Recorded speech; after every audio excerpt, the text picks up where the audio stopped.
Tembok Cina, atau lebih tepatnya, The Great Wall of China, adalah salah satu struktur paling ikonis yang pernah dibangun manusia. Tapi, untuk memahami mengapa tembok ini dibangun, kita harus kembali jauh ke masa lebih dari 2000 tahun yang lalu, ketika Cina terdiri dari banyak kerajaan kecil yang saling bersaing.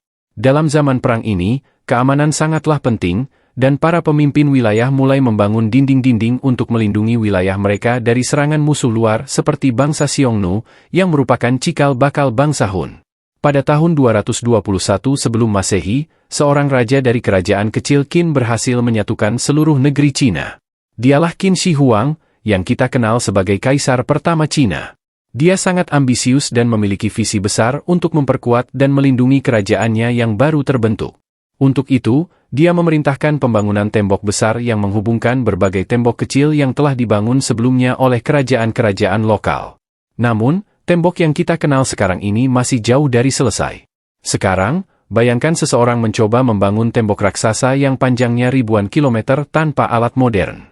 Para pekerja, yang terdiri dari tentara, petani, dan bahkan tahanan, harus mengumpulkan bahan material dari sekitar mereka. Batu-batu besar, tanah, dan kayu dijadikan pondasi, dengan teknik yang dikenal sebagai rammed earth, atau tanah yang dipadatkan digunakan, untuk menyatukan segmen-segmen tembok. Pekerjaan ini luar biasa berat, dan banyak yang kehilangan nyawa selama pembangunannya. Salah satu mitos terbesar tentang tembok Cina adalah bahwa itu adalah satu garis tembok panjang.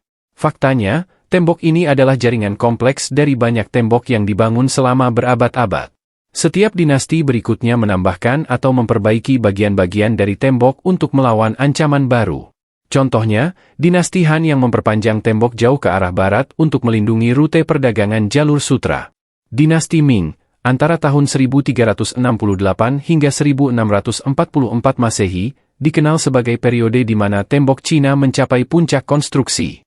Mereka menghadapi ancaman serius dari Mongol di utara, sehingga Ming memutuskan bahwa satu-satunya cara untuk melindungi Cina adalah dengan memperkuat dan memperluas tembok. Pada periode inilah sebagian besar tembok yang kita lihat hari ini dibangun, dengan batu bata yang lebih kokoh dan menara pengawas yang lebih canggih. Tembok besar ini bukan sekadar dinding fisik.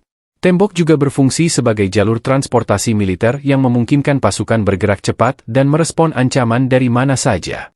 Menara pengawas ditempatkan pada jarak tertentu sehingga sinyal asap dan api bisa digunakan untuk mengirim pesan dari satu menara ke menara lainnya dalam hitungan menit. Tembok besar Cina juga dikelilingi oleh banyak mitos dan legenda. Salah satu yang paling terkenal adalah kisah Meng Jiangnu, seorang wanita yang menangis hingga air matanya meruntuhkan bagian tembok setelah suaminya meninggal karena dipaksa bekerja di sana. Kisah ini telah menjadi simbol kekejaman di balik pembangunan tembok dan pengorbanan yang tak terhitung jumlahnya.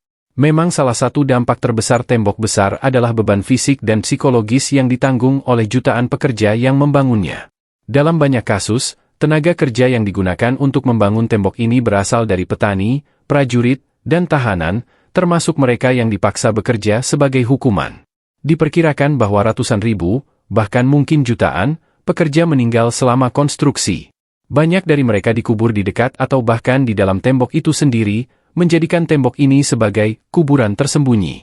Selain itu, membangun dan memelihara tembok dalam skala sebesar itu membutuhkan sumber daya yang sangat besar.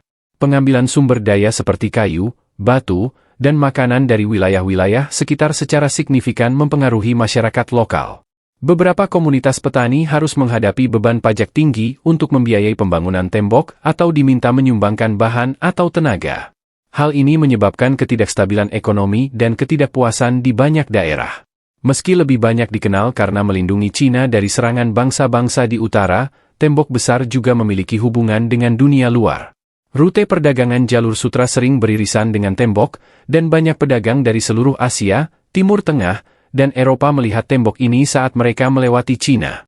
Ini adalah bukti dari peran Cina sebagai pusat perdagangan dunia.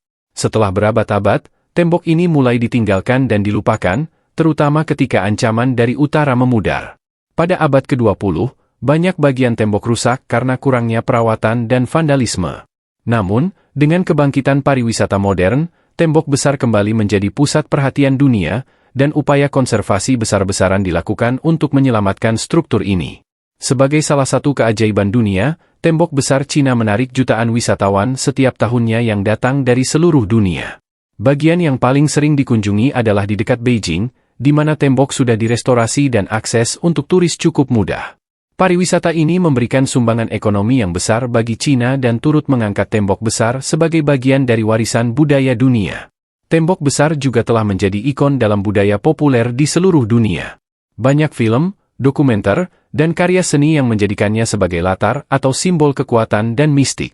Salah satu film terkenal yang berjudul The Great Wall, 2016, meskipun dikritik karena mengambil pendekatan fiksi dan kurang akurat, tetap menunjukkan seberapa besar dampak visual dan budaya yang dimiliki oleh tembok ini dalam imajinasi global.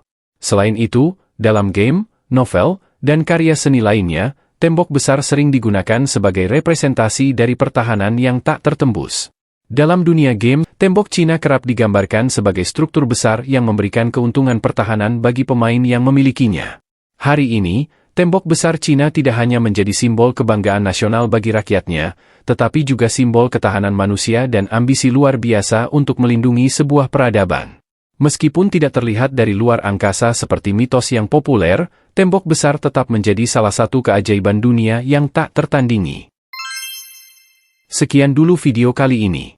Jika kalian suka, bisa tinggalkan jejak dengan memberikan komentar, like, share, dan subscribe channel ini agar tidak ketinggalan video menarik berikutnya. Akhir kata, terima kasih.